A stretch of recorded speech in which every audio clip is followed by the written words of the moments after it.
हाँ जी, good evening ji. Good evening everyone. जामसी की प्रेज द लॉर्ड।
हाँ जी, गुड इवनिंग जी। सब नू गुड इवनिंग।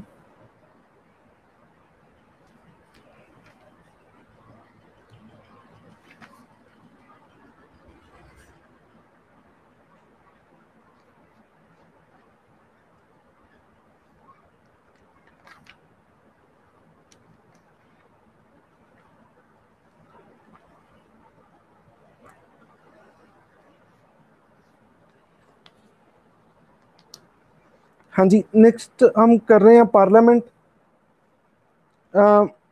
इसमें करेंगे रिजर्वेशन ऑफ सीट्स। ठीक है, रिजर्वेशन ऑफ सीट्स।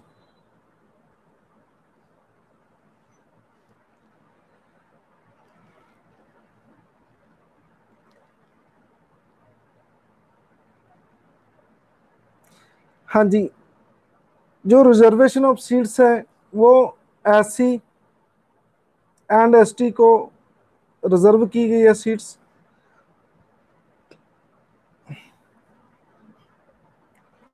उनकी पॉपुलेशन बेसिस पे, उनकी पॉपुलेशन के अकॉर्डिंग, ठीक है, रिजर्वेशन मिलती है।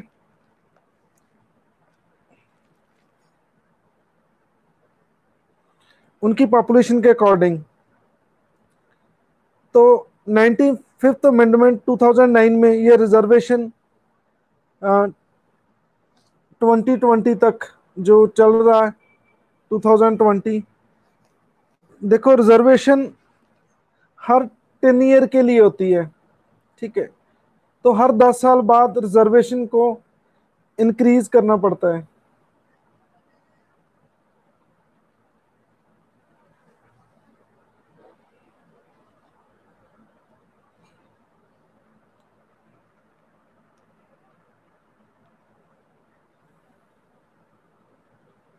हाँ जी, तो रिजर्वेशन हर 10 साल बाद इंक्रीज होती है।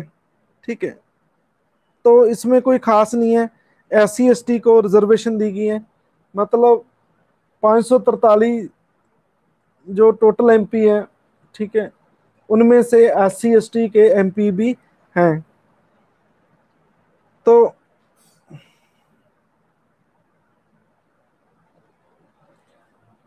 हाँ जी, गुड इवनिंग जी। ओबीसी को नहीं है जी। अदर बैकवर्ड क्लासेस को लोकसभा में रिजर्वेशन नहीं है, only S C and S T. ठीक है। हाँ जी, proportion representation not adopt, next point है।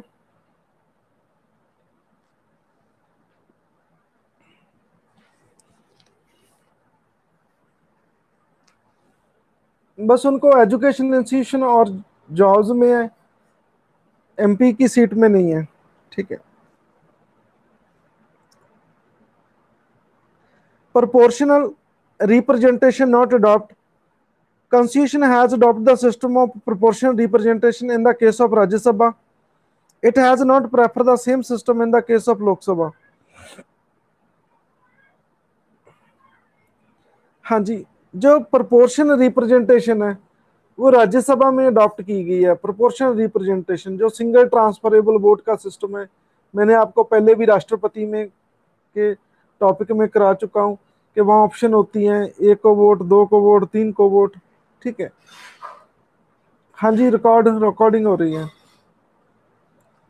ठीक है,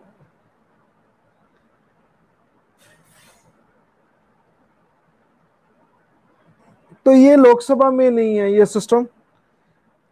हमने यहाँ,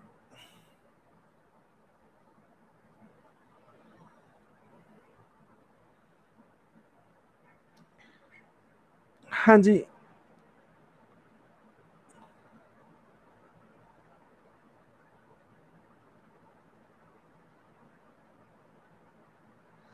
तो यहाँ के एक कॉन्स्टिट्यूंसी होती है, कॉन्स्टिट्यूंसी से दो कैंडिडेट खड़े होते हैं। ठीक है, सिंगल मेंबर कॉन्स्टिट्यूंसी भी कहते हैं इसे। ओनली वन होता है, वन वन वन एमपी होता है एक से। ठीक है, जैसे पटियाला है हमारा, तो पटियाला से एक ही एमपी होगा। ठीक है, मतलब सिंगल कॉन्स्टिट्यूंसी होगी और सिंगल एमपी होगा। ठीक है, तो हाँ जी, तो in this system candidate who scored majority of votes in declare elected, कहते हैं कि जो जो ज्यादा वोट्स ले जाता है उसे ही इलेक्ट किया जाता है। तो एक्चुअली इसे कहते हैं फर्स्ट पास्ट द पोस्ट। इसे कहते हैं, ये क्या सिस्टम है, फर्स्ट, लोकसभा में फर्स्ट पास्ट द पोस्ट। ये चीज आपने जरूर समझनी है, फर्स्ट पास्ट का पोस्ट ये लोकसभा में अडॉप्ट किया जाता है। ठीक है, जो पहले दूसरों के आगे निकल जाता है वही जेतु होता है। जैसे मान लो 100 वोट है टोटल। ठीक है, एक को 45 पड़ गई। ठीक है, एक को 35 हो गई, ए को मान लो 45 है, बी को 35 है। ठीक है, और सी को 20 वोट्स हैं। ठीक है, कौन जेतु होगा, ए जेतु होगा, 45 वाला जेतु होगा। ठीक है, इसे कहते हैं फर्स्ट पास्ट का पोस्ट। हाँ जी, तो लेकिन ये लॉजिकली सोचे तो बी और सी दोनों ने रिजेक्ट किया इसे, ए को। ये दोनों की मिलाएं तो 55 बनती है, लेकिन 45 से ज्यादा, 15 लेस है 45, लेकिन कम वाला जेतु है जो देखा जाए तो, क्योंकि बी और सी दोनों के जो वोटर है वो ए को नहीं चाहते। इसका मीनिंग तो यही है।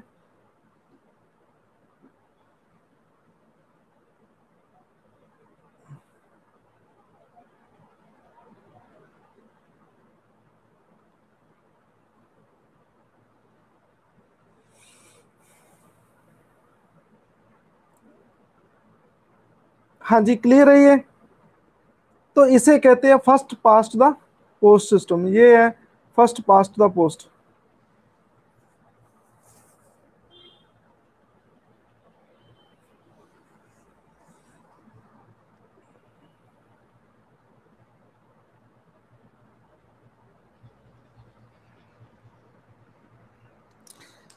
लेकिन राज्यसभा का है प्रोपोर्शनल रिप्रेजेंटेशन सिस्टम है। लेकिन यहाँ,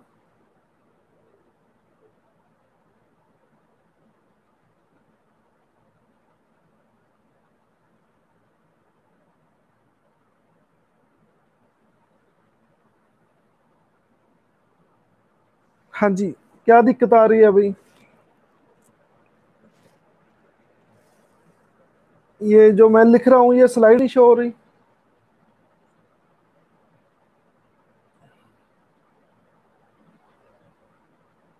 ओके,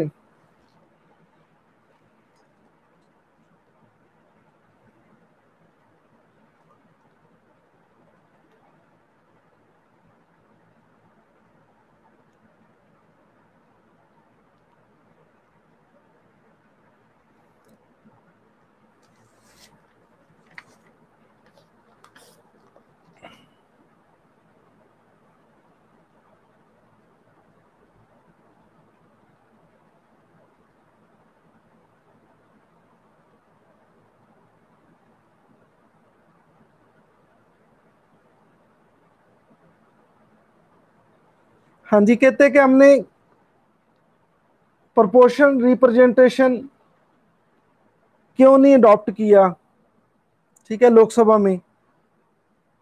ठीक है, कहते हैं difficulty for voter to understand the system. ये प्रोपोर्शन रिप्रेजेंटेटिव सिस्टम बहुत मुश्किल है, एक को वोट डालो, दूसरे को, तीसरे को, चौथे को, तो ये हर वोटर के बस की बात नहीं है ये। हाँ जी, क्लियर है। और दूसरा क्या है, अनसस्टेबिलिटी है पार्लियामेंट्री गवर्नमेंट की due to the tendency of the system to multiple political parties. ठीक है, हमारी बहुत ज़्यादा पॉलिटिकल पार्टीज हैं, इसलिए ये सिस्टम नहीं है, क्योंकि ज़्यादा कैंडिडेट होंगे, ज़्यादा कैंडिडेट होंगे, ज़्यादा वोटर होंगे, तो दोनों के लिए ये बहुत दिक्कत है। ठीक है, तो जो प्रोपोर्शनल रिप्रेजेंटेशन है इसकी डीमेरिट्स क्या है, एक तो ये बहुत महंगा है, एक्सपेंसिव है। ठीक है, इसमें बाई इलेक्शन नहीं हो सकता, does not give any scope for organising the by election, तो इसमें बाई इलेक्शन नहीं हो सकता। ठीक है, देखो डायरेक्ट में तो बाई इलेक्शन हो जाता है। ठीक है, क्यों? हाँ जी, आप मेरी समझो बात। राष्ट्रपति की चोन कैसे होती है, मैंने आपको कराया ना। मान लो तीन कैंडिडेट खड़े हुए हैं, आप ए को वोट डाला, फिर बी को, फिर सी को, फिर वहीं से वो जेतू निकालेंगे। तो बाई बाई इलेक्शन क्या होता है, जो डायरेक्ट इलेक्शन होता है उसमें बाई इलेक्शन होता है। ठीक है, जैसे पटियाला एक सीट है एमपी की, सपोज ना, ठीक है, खुदा ना चाहे, मान लो एमपी की डेथ होगी, ठीक है, पटियाला के एमपी की डेथ होगी, तो दोबारा इलेक्शन हो जाएगा, उसे कहते हैं बाई इलेक्शन। लेकिन इस सिस्टम में हम बाई इलेक्शन नहीं कर सकते।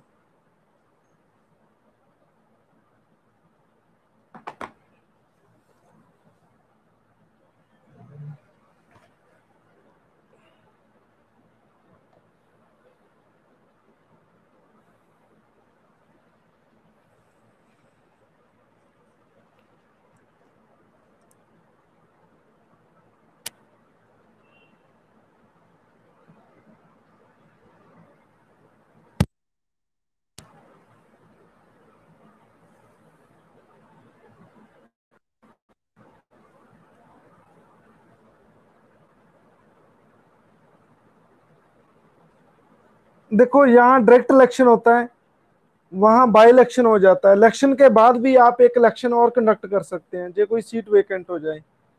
लेकिन जो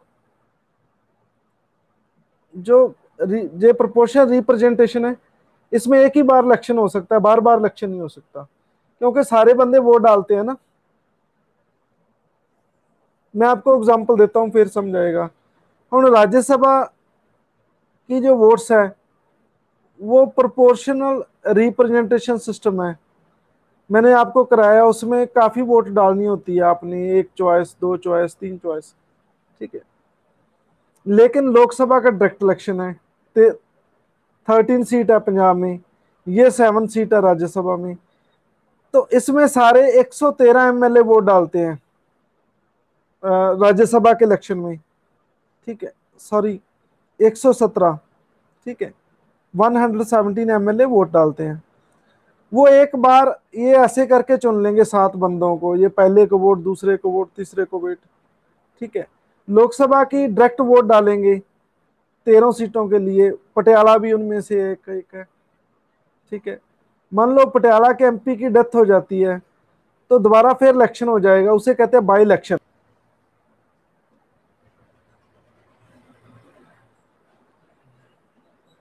ये भाई वॉइस क्यों, क्या दिक्कत है?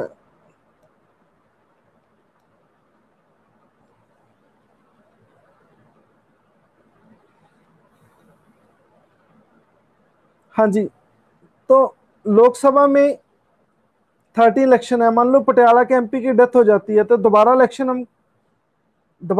हम कर सकते हैं, इसे कहते हैं बाई इलेक्शन। पॉलिटी की टर्म में आप याद रखेंगे, इसे कहते हैं बाई इलेक्शन। ठीक है, इसे क्या कहते हैं, बाई इलेक्शन। लेकिन राज्यसभा में बाई इलेक्शन नहीं हो सकते। जे मान लो किसी एमपी की डेथ भी हो जाती है, तो जब सीट को वेकेंट रहेगी वो, ठीक है, तो 2 साल के बाद ही फिल होगी वो, ये चीज। एक मिनट में दोबारा दोबारा मैं करता हूँ।